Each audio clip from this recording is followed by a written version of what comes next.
Right. So this slide is going to summarize what we have discussed in previous chapter. In previous lecture. Right. So what we discussed in previous lecture, we are trying to learn how we calculate nominal GDP versus real GDP. Right. So what's the difference? Nominal GDP use this example. We use the current quantity times current price. So this is nominal GDP. Or in other words, we use 5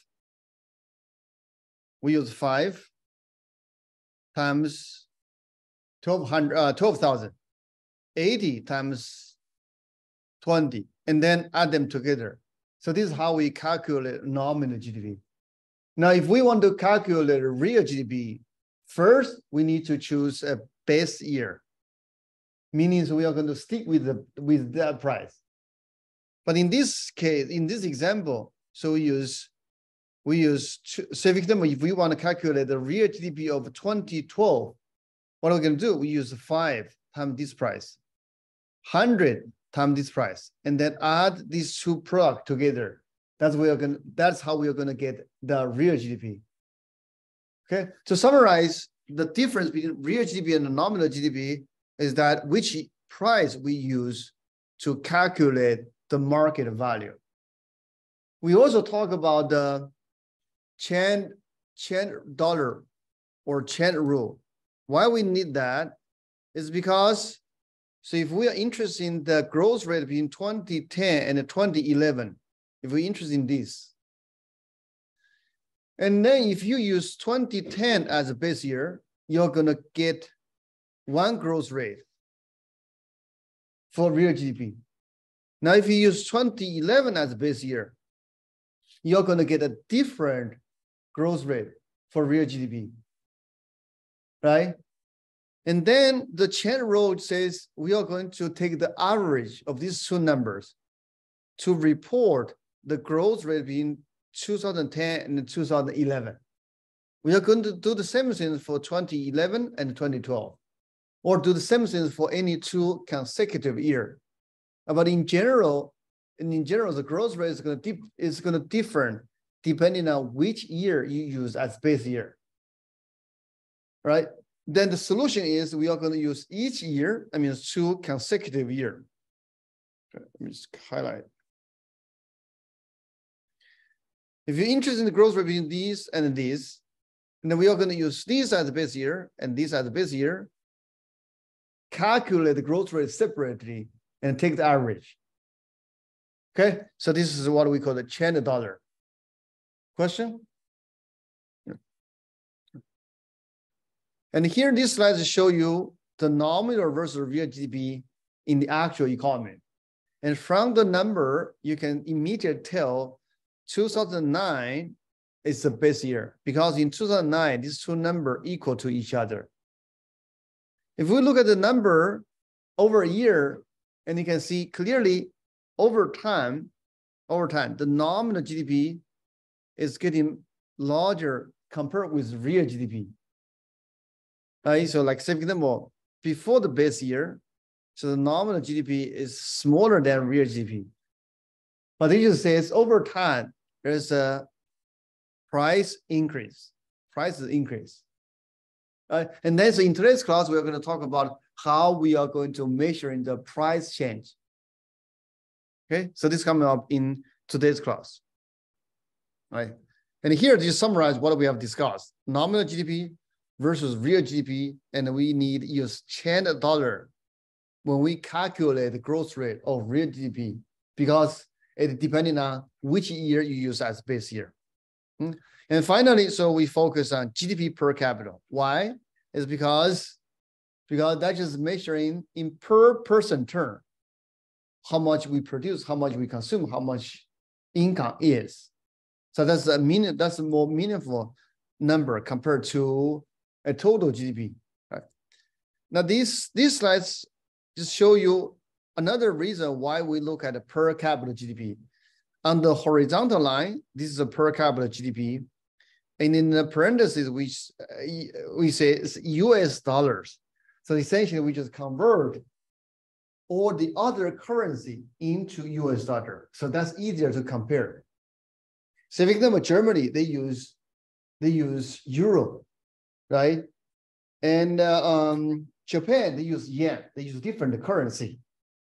So now we just convert everything in US dollar so that the comparison is meaningful.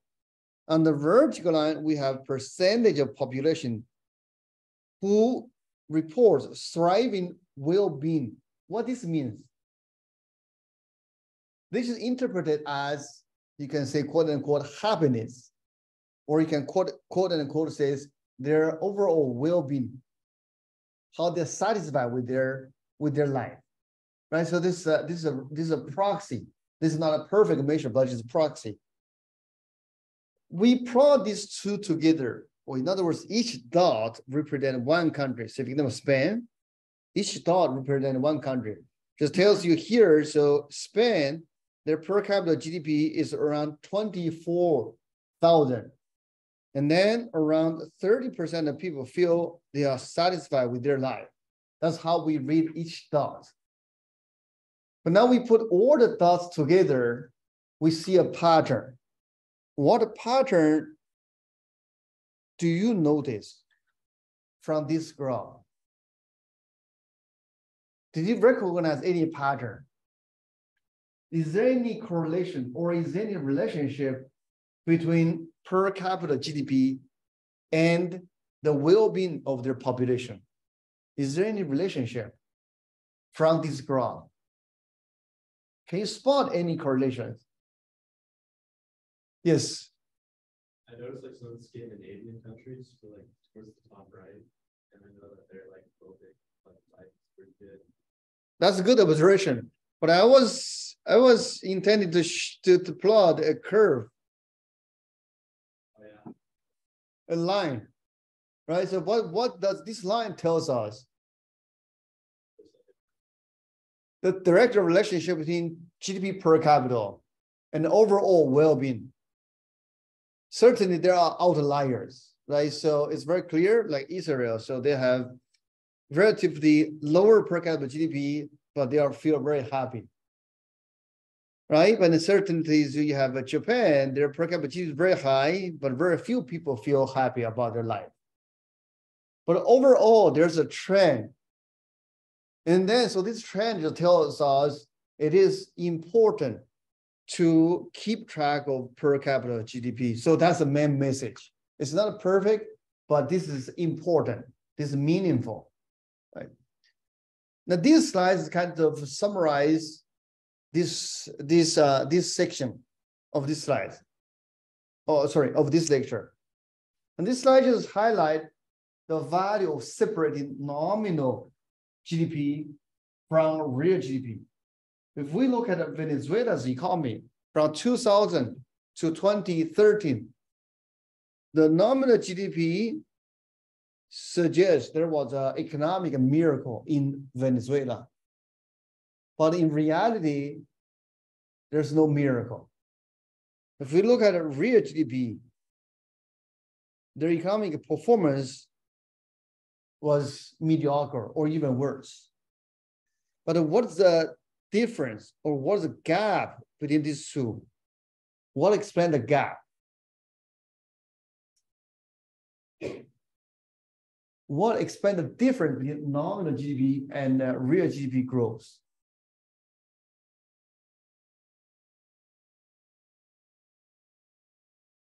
What's the difference coming from? Price, right? Because GDP is a market value of goods and services you produced. Nominal GDP, you use the current price. Real GDP, you use a fixed price. Meaning real GDP here, it probably just stick the price or keep the price at the 2000 level. And the nominal GDP just keep using the new price. And all the difference between this real GDP and nominal GDP should be attributed to price change. Or in other words, so the economic miracle is not a miracle, it's just an illusion. It's just purely coming from, here in this case, purely coming from where? Coming from the price change. But does the price change brings any benefit to the society? Not really, right? So this is why we look at nominal versus real. Now we switch to the last topic in this lecture. We are going to look at price level. Okay.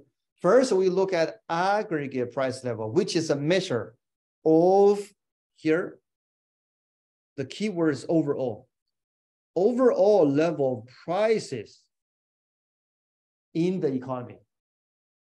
But how are we going to measure in the overall price?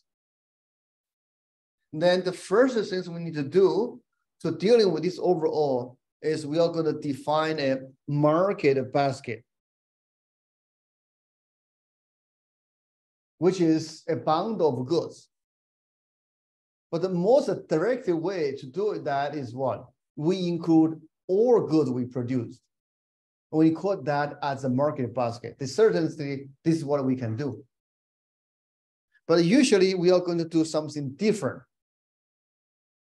Okay? So what are we going to do? We are going to define a market basket as a hypothetical set of consumer purchase of goods and service. So essentially, they just define as the goods and the service you, me, and your neighbor is going to consume on a regular basis. Okay, more is coming. Okay, so regarding to this market basket, I mean, how we define this market basket, the more details coming. But in general, we just define certain goods. And then so we keep track of the cost of these certain goods.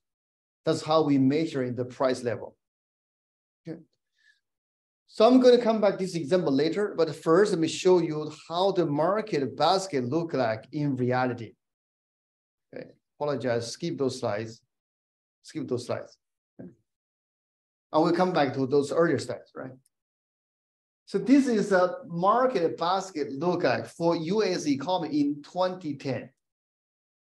What this means?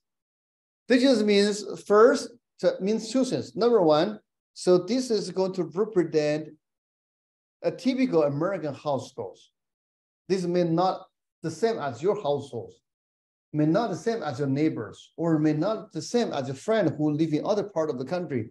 But this is a composite. This is like aggregate different households with different background in terms of geography, in terms of education, income, ethnicity, many things.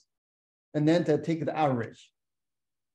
On average, American households, 41% of their spending goes to housing. 15% of their spending goes to food and a beverage, so on and so forth. So that's how we define this basket.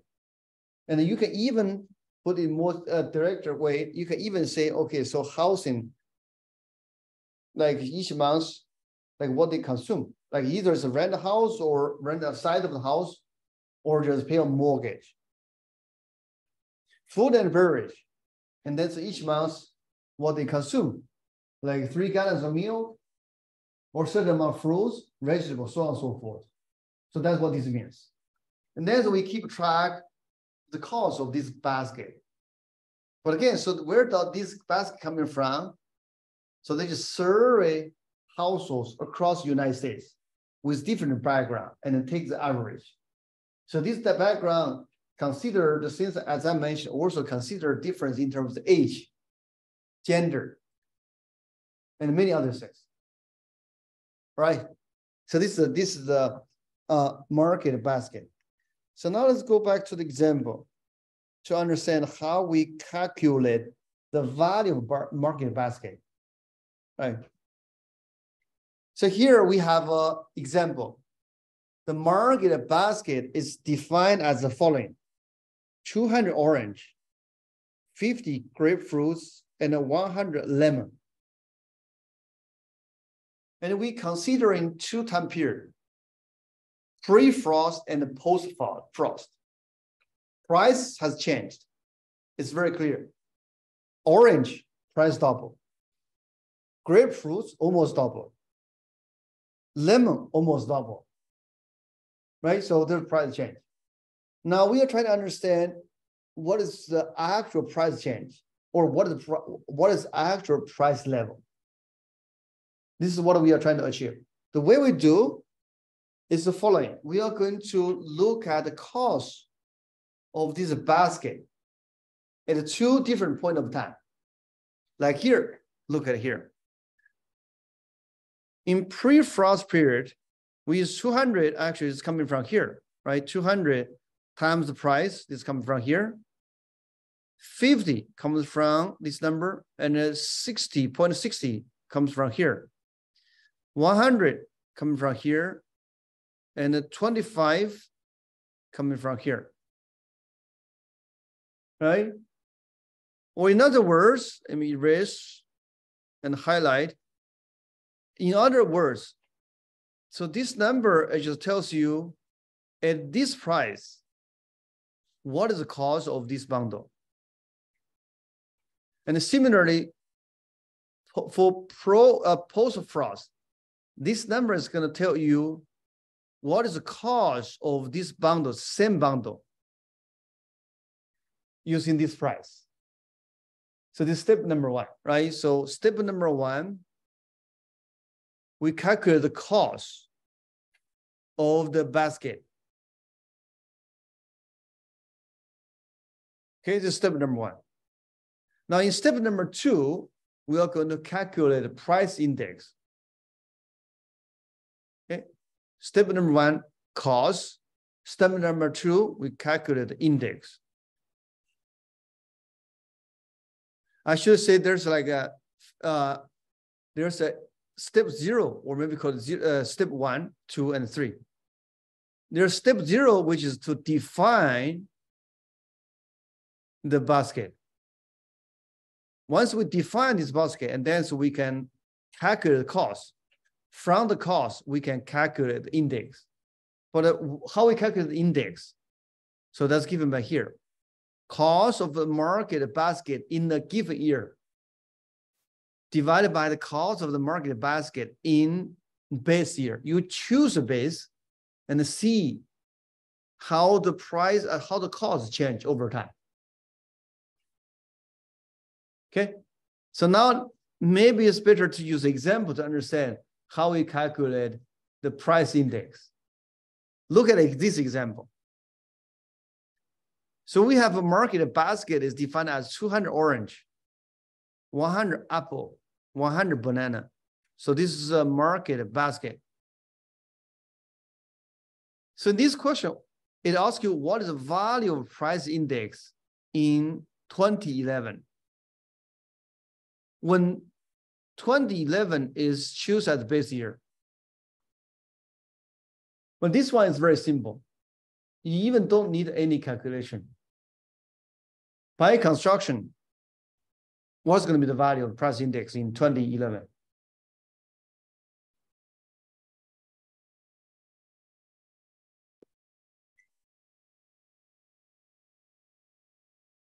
What is the value? Yeah, I'm asking you, yeah. Supposed to be equal to 100. Why?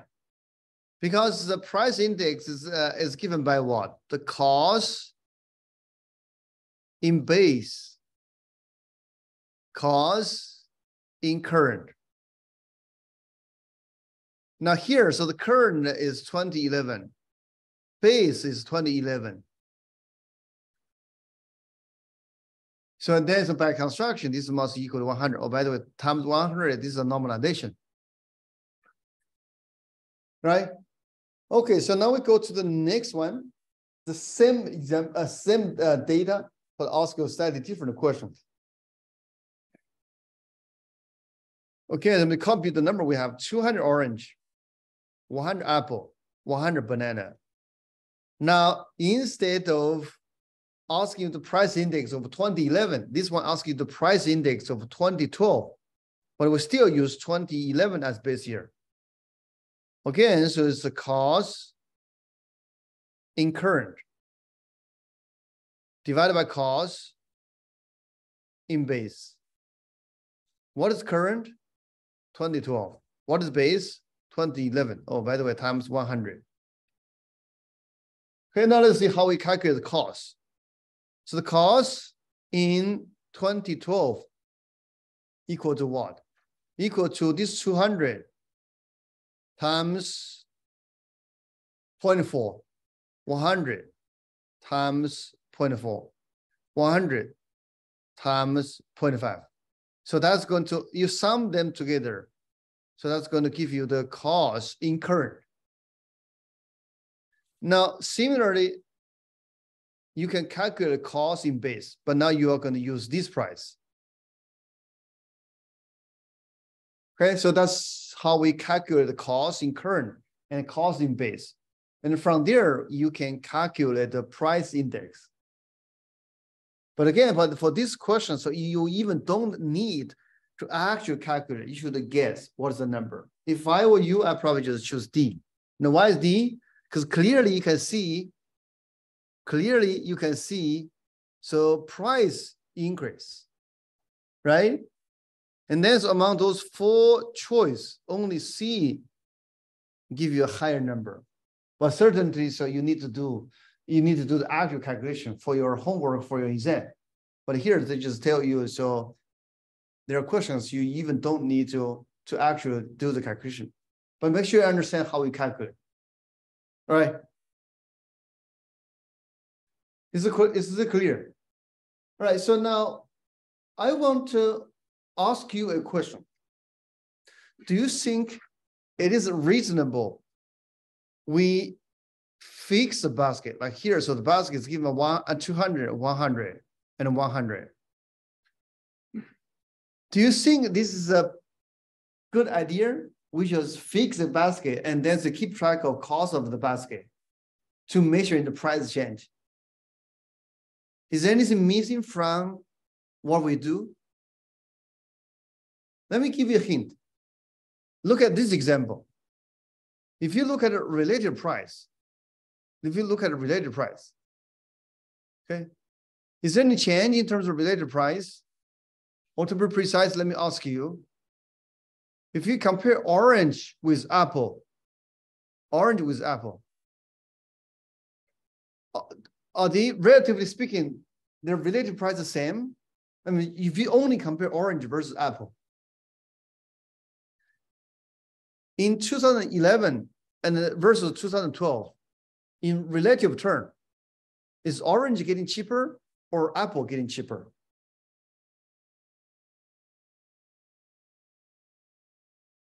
Is my question clear? If you just compare orange and apple, between 2011 and 2012, orange is getting cheaper or getting more expensive? Orange getting cheaper, right? Compared to apple. Now, if it's orange getting cheaper, think about as a customer, are you going to adjust your consumption behavior or not? How? You're going to consume more orange, right? You're going to substitute orange for apple, because to most of us, they're the same. They're just provided with the vitamin you need, right? Except for someone who has very strong preference. But in general, you are going to substitute orange for apple. So that means 2011 and 2012, the actual consumption bundle is going to change slightly, right? So that is one of the caveats of fixed market basket. Over time, price change, not only price change, means the level change, also the relative price change. And then consumer is going to respond by changing their consumption bundle. If they're changing their consumption bundle, if you stick with that price, if you stick with that bundle, and then you're going to have a distorted view regarding the price change. Does that make sense? This is one reason.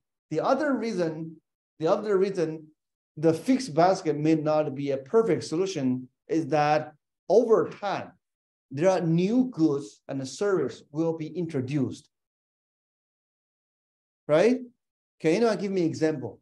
But at the same time, there are goods and service will live our life. Can anyone give me an example? This shouldn't be difficult.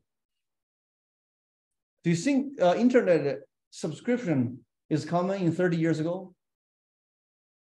It did not exist, no, 30 years ago. I mean, for average households, right?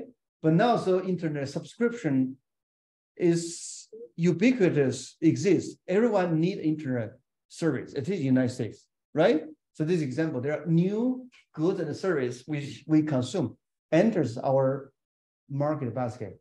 But there are goods eventually leave our basket, right? Like speaking of CD, right? Just give you an example.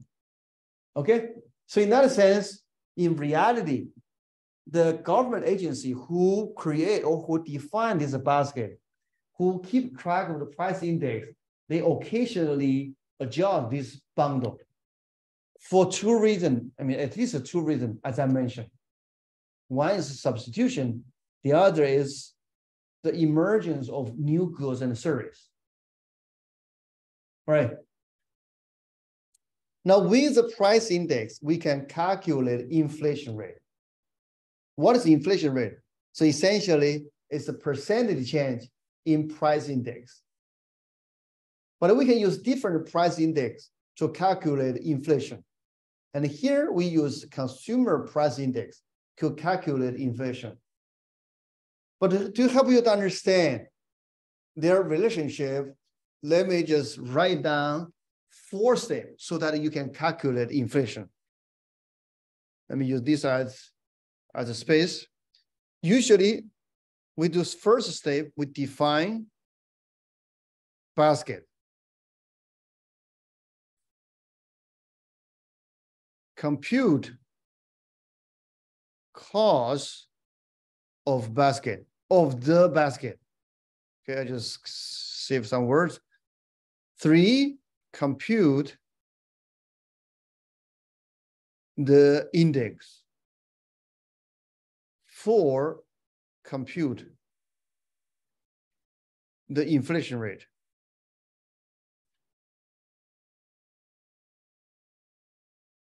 All right, so those are the 4 steps so that we can reach a number for inflation. But don't get confused between inflation rate and the consumer price index.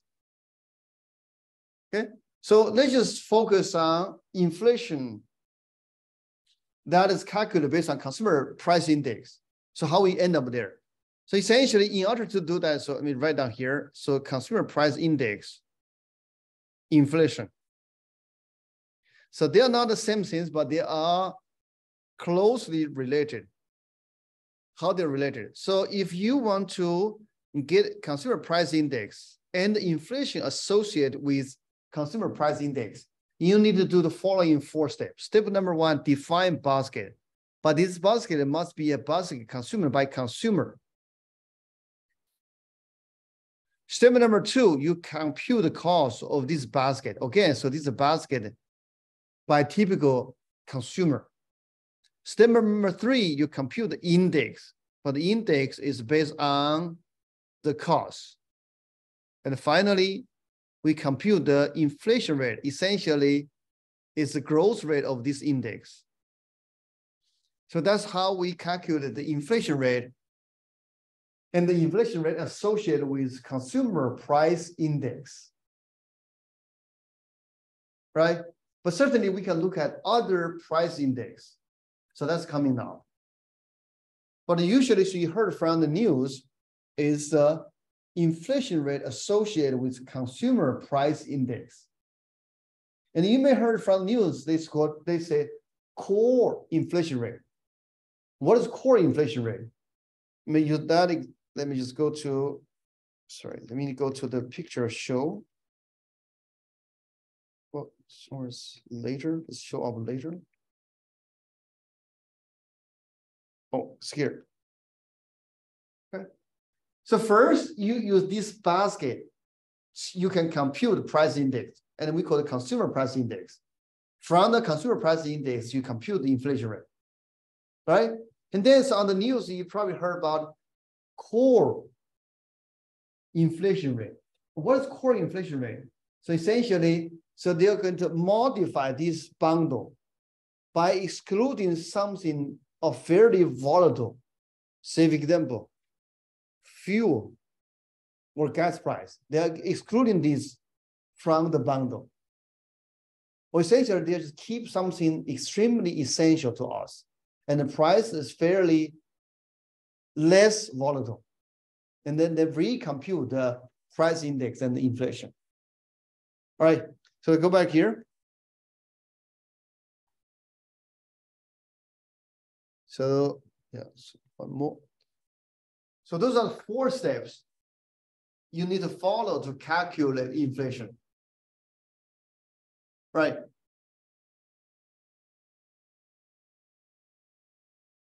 So besides consumer price index, we also have a producer price index. The only difference is that, so the producer price index, we use a different basket. So this is a basket consumed by business. How would you expect the basket consumed by business different from the basket consumed by consumer? How would they are different?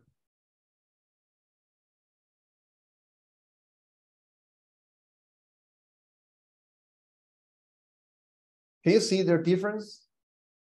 Or you think they're the same? Like a business, what they consume or what they need for their production.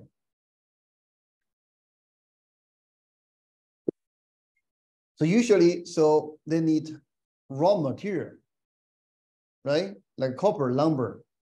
Do we need that? On average, we don't need. Maybe you need a tiny amount of lumber, but as in general, so we need very little. But the business, I mean, just think about our overall business, they are the primary demand side for lumbers, for coppers, for oil, right? So no one need oil. So we only need gas, right? So we don't need the raw oil. So that's the difference. And then you may be wondering further, so why we create 2 different price index? As a matter of fact, we have 3. The third one is called GDP deflator. So before I explain to you why we need the 3 different price indexes, so let's first finish the explanation of what is GDP deflator. GDP deflator, in a very crude way, is that we calculate the price change using the let me rephrase. So GDP deflator, we use a basket. The basket is defined as everything we produced. Okay, that's GDP deflator. We use everything we produced. We're not going to select. We just based on how much, whatever we produced, and use that as a basket. And this basket changes from one year to the other year. There are 3 indexes. Consumer price index, use a bundle consumed by typical households. There are producer price index, use a bundle consumed by typical business. Now the third one is the GDP deflator, in which we use a bundle that is going to be the same as whatever we produce in the current period. So I hope you can see the difference. But then the question is why we need 3 different price index. To help you to understand, let me ask you, among those 3 price index, which one do you care the most? Or which one do you think is more relevant to you? Yes, CPI. Why that one becomes more relevant to you? That's really what you need dealing with every day, right? On the other hand, so the producer's price index is more relevant for business manager. And finally, why we need to have a GDP deflator. First of all, we have this by construction. Whenever we measure GDP, you're going to get your GDP deflator, right? But at the same time, so the GDP deflator, because it's cover everything we produce, is going to give you an even broader view regarding to how price change. Yes, it is going to provide you a broader view, but it's not necessarily relevant, and particularly may not relevant to consumer, right? But now let's look at how they behave in reality. So in this diagram, we show these three price index over a long period of time. What do we observe? We observe actually two things. Number one, fluctuation. Number two, these three, they just keep track with each other. Whenever it goes up, they go up all together. Whenever they go down all together. Right? So these are two things we should immediately notice. Now the third thing, so if you look at their volatility, means their fluctuation. Which one is least volatile? Can you tell? GDP deflator. But why GDP deflator is the least volatile? But this is by construction, right? Because you have a broader basket. So you have more things kind of balance out with each other, right? Okay. Now this slide is kind of close this chapter. And this slide just kind of tells us the importance or the value of the importance and the value of have an accurate measure of price index. Let's just focus on this example. Okay, recently, you probably hear from the news, there was discussion. They want to index the Social Security payment with inflation, right? What that means? Does anyone know what is Social Security? Everyone know that what is Social Security? Do you? Okay. So does anyone has any parents or grandparents collecting Social Security? You do, okay. Now let me give you an example to explain to you what this means and why this matters. All right. Say there's a retired person and so it relies on Social Security. And the Social Security payment this individual receive, let's just simplify my calculation. It's going to be 1,000. Let's say example is like 1,000 per week. Okay, just simplify. All right. Now, say for example, the actual inflation is 5%. This is actual, if we have a perfect measure. But then in reality, there are two possibilities in terms of measurement. Either you overestimate, because this you measuring and must be some error, right? Let me just tell you some examples, okay? So you exaggerate. Either you overestimate, which is 10%, or you underestimate, which is 0%. So there are only two possibilities, right? Maybe third possibility, which is you precisely get this price index, right? Are you with me? Okay, very good. So now what is price index? Sorry, what does this mean if Social Security is indexed to CPI? So that just means your Social Security payment is going to adjust with inflation. Meaning, if there's inflation, you're going to receive additional pay. If there's if price decrease, you're going to receive less. Is it clear? So this was designed to keep up with your purchasing power, right? Now, let's see what would happen if we incorrectly measure the price level and see, so what does that mean to the individual and what does that mean to the rest of the economy? Case number one, actual inflation is 5%, but they estimate the inflation is 10%. First of all, how much this individual is going to receive? If they report the inflation is 10%,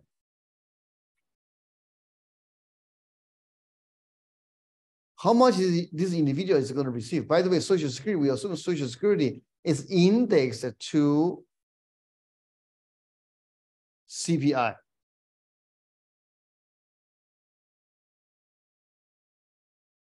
How much this individual is going to receive? It's going to receive 1,100. Okay, that's what index means. But now the actual inflation is 5%, what does this mean? By the way, write down. So the individual is going to receive 1,100. What does this mean to this individual?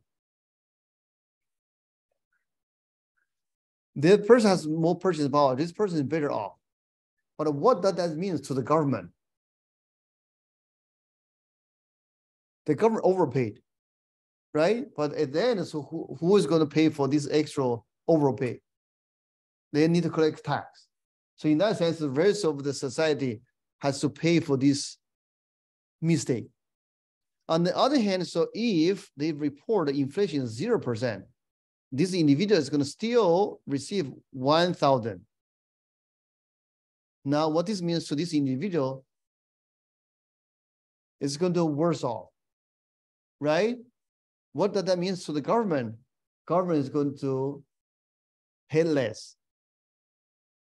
So from this example, I try to explain to you two things. Number one, what does index means? And then number two, the value of coming up a precise measure of inflation.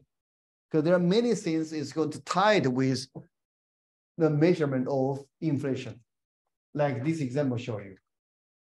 All right. Okay, so there's a short video I'll leave you to watch. Essentially, it just tells us, so yes, GDP is an important measure, but it only covers a fraction of our macroeconomy or the well-being of our macroeconomy. So we need to look at other measures to understand the overall performance of our economy. Okay, so this is going to conclude this